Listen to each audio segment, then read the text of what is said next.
You're watching Euronews now. I'm Takumbo Salako with your top stories. Ukraine says Russian missiles have hit civilian targets in the country's second largest city following a deadly attack on residential buildings in Donetsk. Leaked files reveal how some of Europe's top politicians willfully ignored local labour laws and ethics rules to give Uber a helping hand. And it's the hottest week in the UK this year in more ways than one as more Conservative MPs enter the race to become Britain's next Prime Minister.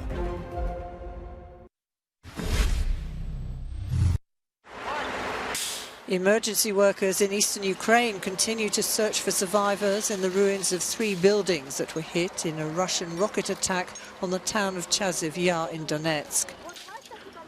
At least one man was pulled from the rubble after a lengthy operation to free him from under concrete.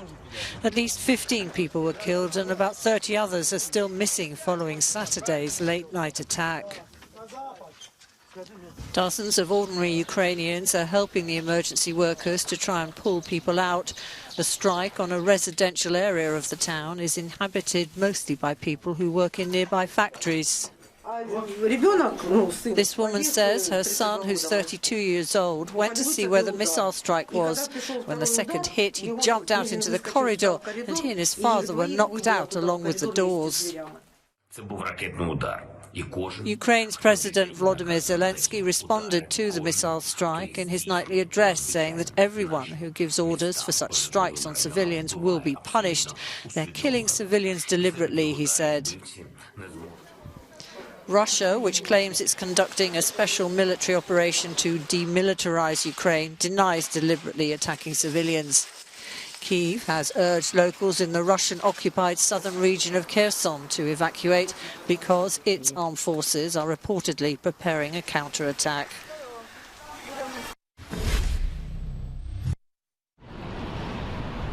A major leak of confidential files has revealed how Uber, the international ride-hailing service, lobbied political leaders to ease labour and taxi laws as it aggressively pushed into markets around the world.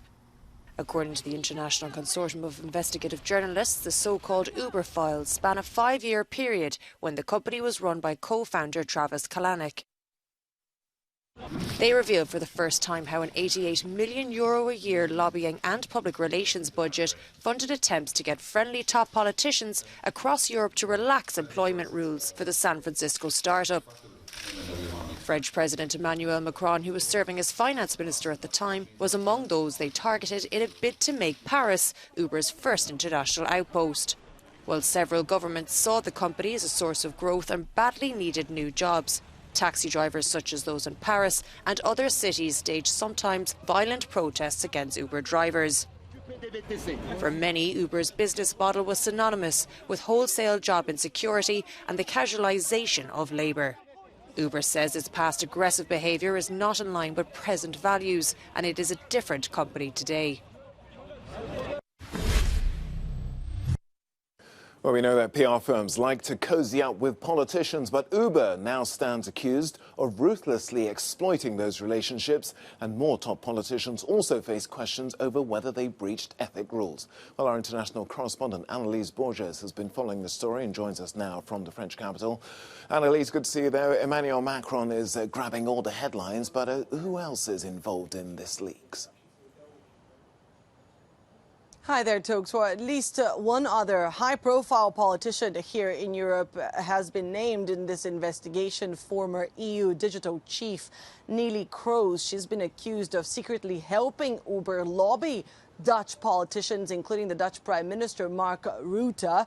Kroes reportedly set up meetings between Uber representatives and government officials during a period that is known as a cooling-off period shortly after she left the European Commission, when she was not supposed to be working for any other company. She is also said to have actively intervened when Uber's Amsterdam headquarters were raided by police.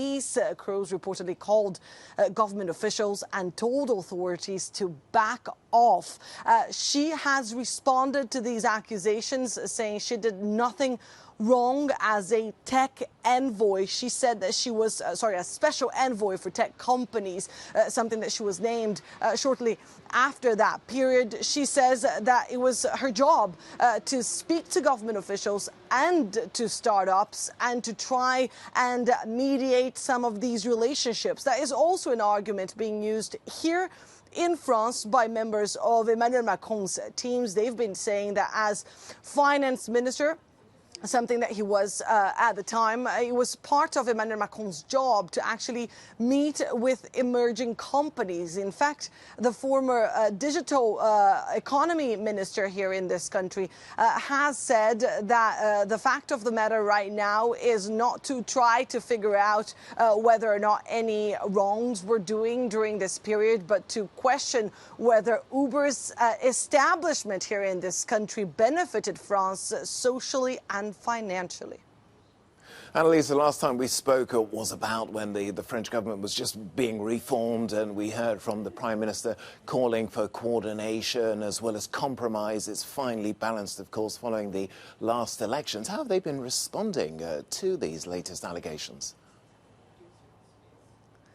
Oh, it's been quite interesting to see how this very important and very thorough investigation is actually sharing airtime on French media with extremely high temperatures this week.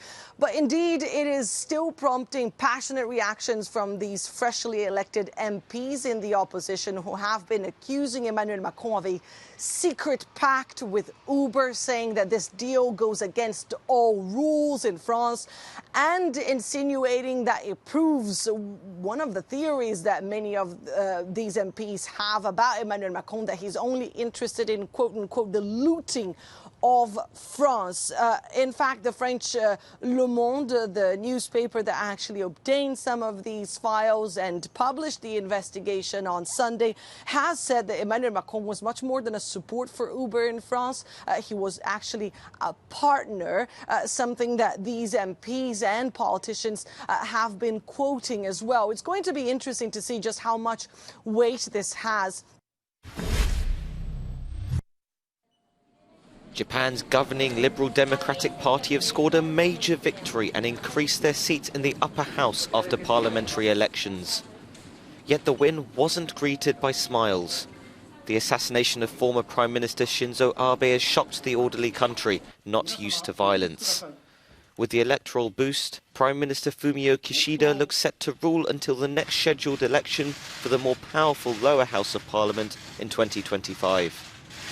Crucially, parties that are in favour of changing the pacifist constitution imposed on the country by the US after the Second World War now have a two-thirds majority in the upper house, making an amendment a possibility. Yet politics is not on the mind of most in Japan right now. The assassination is being seen as an attack on democracy here, no matter what people's personal political views are.